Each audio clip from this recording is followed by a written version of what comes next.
So, Bootsy, what's up? It's hot. Hang on, I don't know if you can see it. Where is it? My fan. That thing. See this? Right here? That thing I call a fan? Yeah. It's like literally blowing. It is hot. It's not as bad as yesterday. Yesterday by far was the hottest.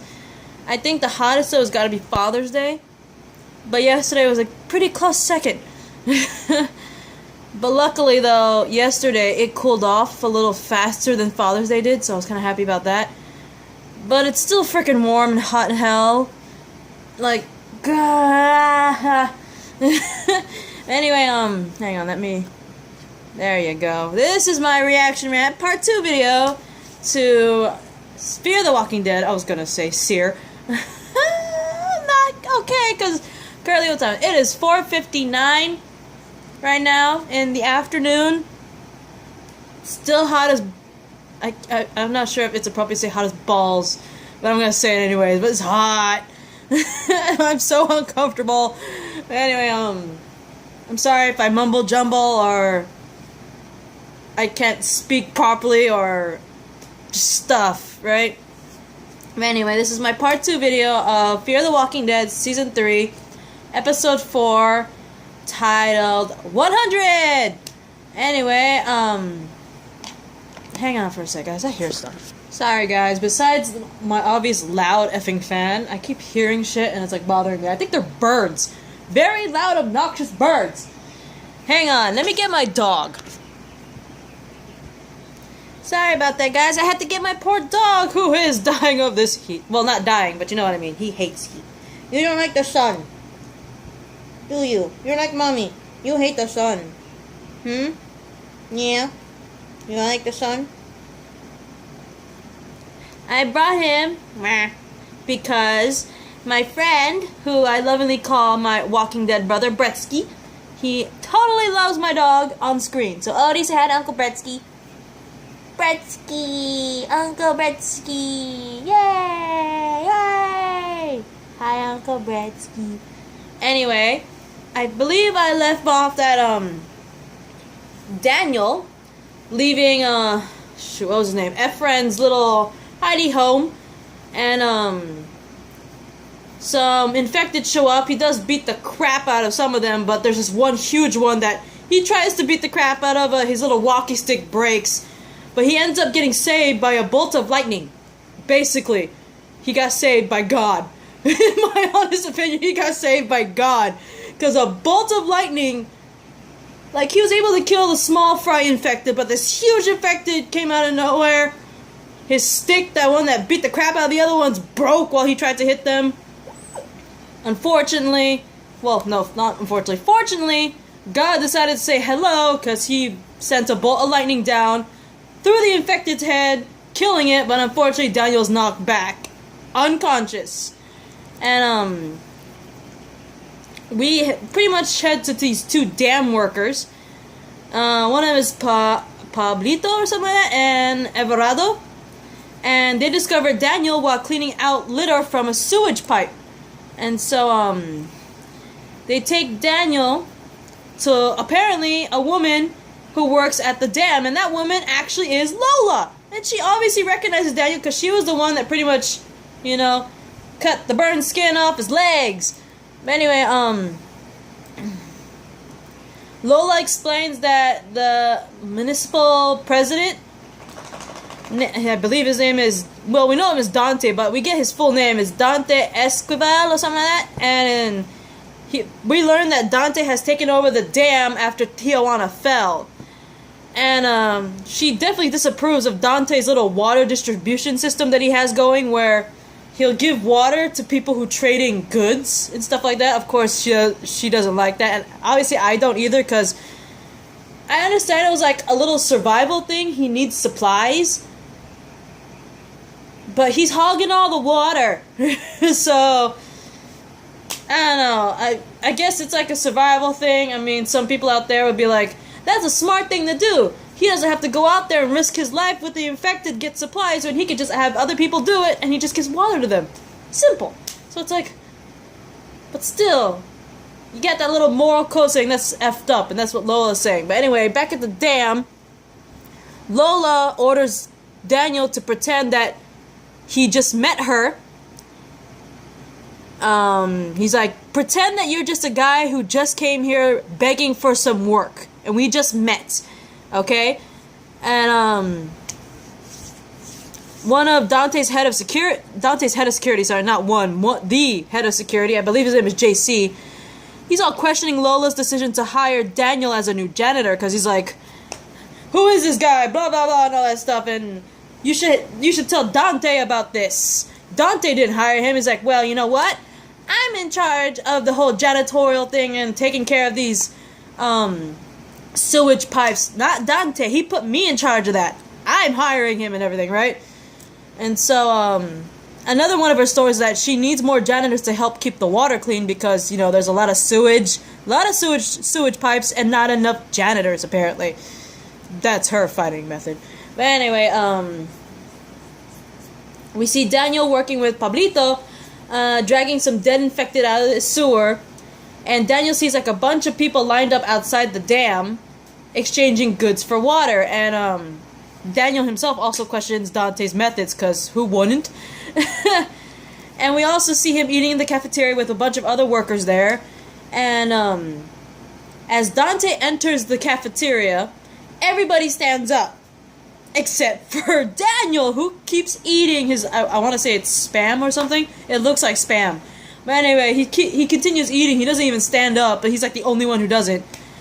And JC, who sees this, he's like, why didn't you stand up for Dante, huh? What, you lazy or something? And all that stuff, right? He orders Daniel to stand up, which of course Daniel does not. And then JC continues to mildly harass Daniel by sticking his finger in Daniel's food and screwing it all up, right? And it's just a stupid thing to do, because we obviously know Daniel has some sort of sketchy past, and we actually see a brief instance of this, because when JC sticks his finger in Dante's food, Daniel goes into like Secret Service ninja mode and like stabs JC's hand with a fork like really fast, like ninja fast. He's like holding his fork, eating, finger, ting, like that, like ninja, right? Hella fast, hella deadly, sticks a fork in JC's hand, and that pretty much prompts JC to pull out his gun on him. But Dante notices all the commotion and grills Daniel about his background, and that's when we actually hear fully what Daniel's background is, because apparently Dante, hearing Daniel's accent, realizes that Daniel is from El Salvador. And he also infers that Daniel is what I believe they call it, a Sombra Negra or something like that. And apparently a Sombra Negra is a very fearsome, like some sort of, they're part of the El Salvadorian military, and they're like, in a way they were kind of like the assassins from what I'm seeing, or from what I'm understanding, right? And so Dante is very impressed by Daniel's background and pretty much welcomes him as a guest to his table because of it. He's like, this guy's like, to him, it's like, this guy is a hired killer. I like him. He's like an assassin. He may join me, right? He's like, in a way, Dante's like, this guy could be useful. Because Daniel is like again, he's like an assassin in this military thing. He could benefit from this, having him like a bodyguard, right? So of course he treats Daniel all nice and shit. It's like, come sit at my table. But anyway, in a private meeting, Dante asks Daniel's help for tracking down apparently a water thief who was working for them, right? Apparently Dante's like, someone who's working for me is stealing my water. I want you to find out who it is. And of course Daniel only agrees if he gets a Jeep. If you guys don't know what a Jeep is, it's a car. But yeah, Daniel demands a Jeep in exchange for help, which Dante obliges to. So, Daniel, along with that JC dude that he stabbed with a fork, patrol the streets in search of a water thief, right? And, as they end up going not that far away from Efren's fountain. Remember that fountain that Efren took Daniel to, where he's like, there's no water, it's dry. But he's like, wait for it, and then all of a sudden at a certain time, the water came out. And apparently, according to Efren, the fountain only gives off water every Tuesday at 5 p.m. So, as they're nearing the fountain, Daniel realizes it's almost 5 p.m., meaning that fountain's gonna go off, and they're gonna figure out who the water thief is, because once they see the water flow from the fountain, they'll figure out it's Lola, because Lola is the one in charge of the water, right? And they're gonna figure out Lola's the one turning on the water every Tuesday at 5 p.m. So in order to distract JC from finding the fountain, he pretty much directs him to Efren's hideout instead.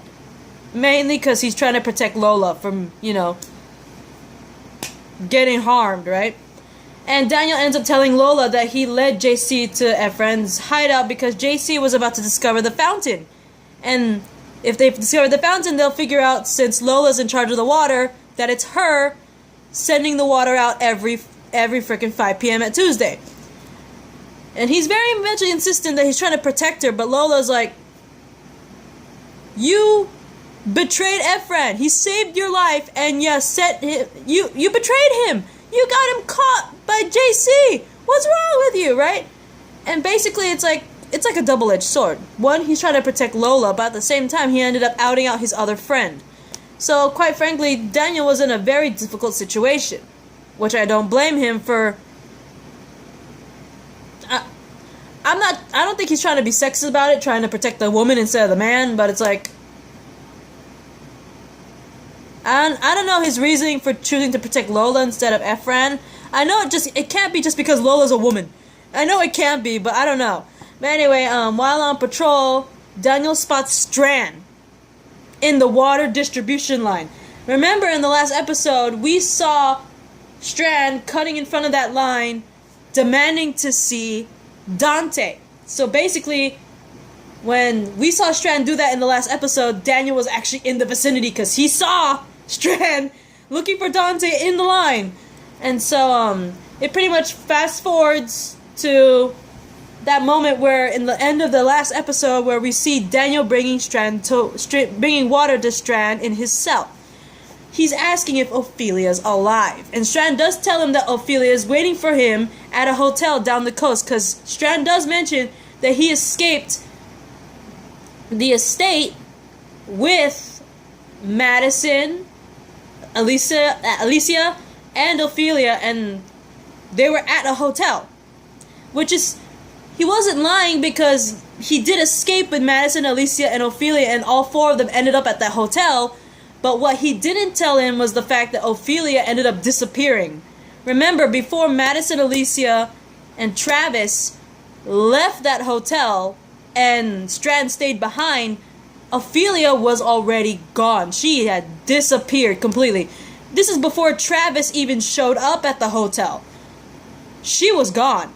She took the truck. She took Strand's truck and left them. So he wasn't lying when he said he escaped with Olivia.